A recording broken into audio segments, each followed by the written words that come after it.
Hello, I'm Nick Acker. I am an Anglican deacon and I am your rule reading reverend. Today we're going to talk about uh, how we remember our heroes. As Abraham Lincoln is supposed to have said, a nation that does not honor its heroes will not long endure.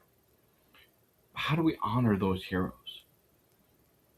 We do it in the stories we tell and depict. We do it in the ceremonies that we hold and participate in, and we do it in the way we dedicate our lives.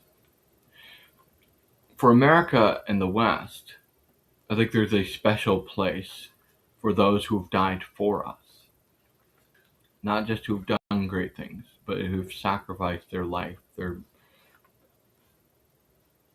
whole selves for us or their country or in our ideals. Um, I'm reminded of Thomas Babington Macaulay's his poem Horatius, where he says, "Outspake brave Horatius, the captain of the gate. For every man upon this earth death comes soon or late, and how can man die better than facing fearful odds for the ashes of his fathers and the temples of his gods?"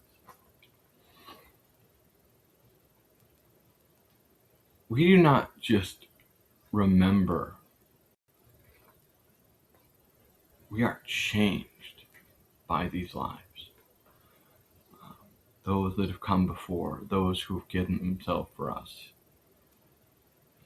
And it's an old idea in Western thought because it shows up in the Pericles Funeral Oration, which is in Thucydides, is the history of the Peloponnesian War.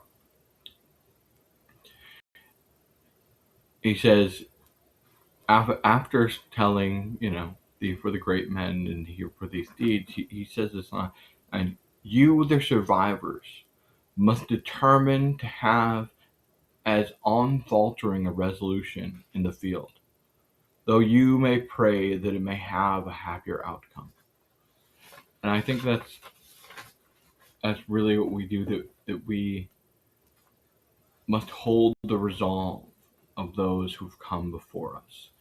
That's part of remembering our dead. You see a bit of this echoed in the Gettysburg Address, that from these honored dead, we take increased devotion to that cause for which they gave the full measure of devotion.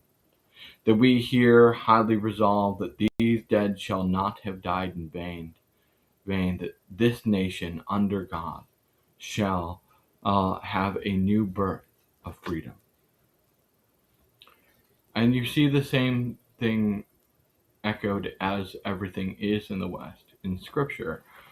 Um, in John 15:13, we see, "Greater love hath no man than this, that a man laid down his life for his friends." Jesus Christ told this to his disciples, knowing full well that he would give himself for them, for all of us.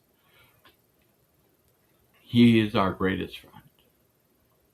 But by implication, that means too that when we honor our dead, that it may be that our soldiers um, are the greatest friends of their nation, for they have given all, those who have fallen in battle.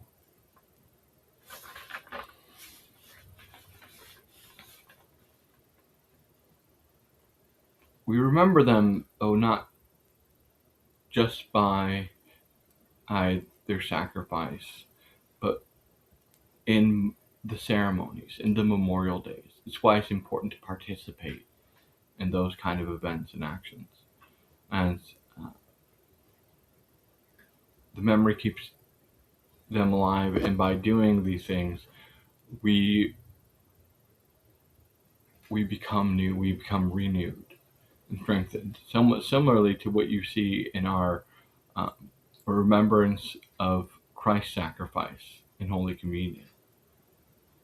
We are to remember that he shed his blood and gave his body for us, and we take his real body and blood into us and become made new.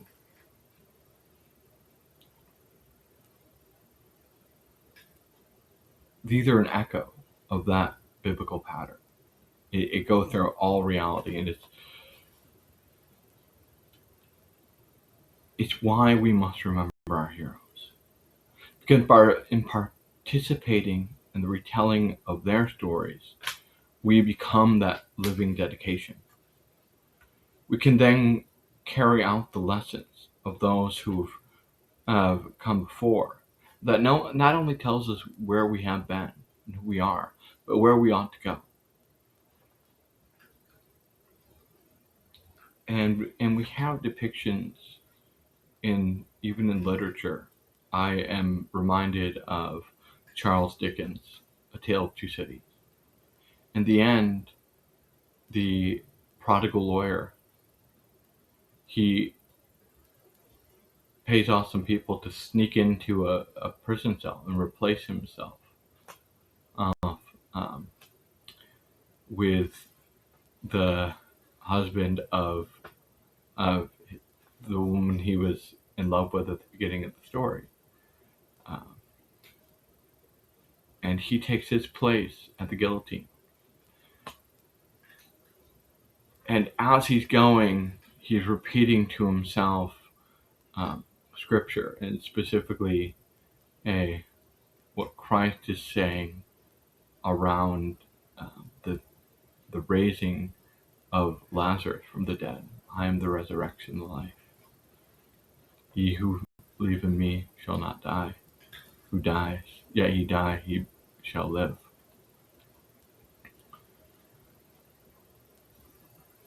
This strengthens him to sacrifice himself, just as it can strengthen all of us. And so, when we remember our heroes, uh, we become more heroic ourselves.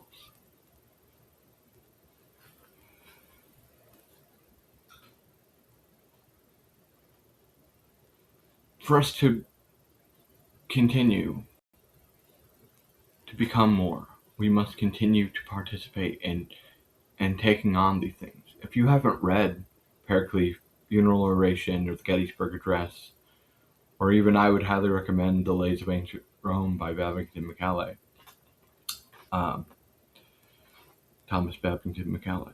And if you never have, you must read the Gospel of John. And it will tell you who we are. If you've done that, then you can read The Tale of Two Cities and really appreciate it.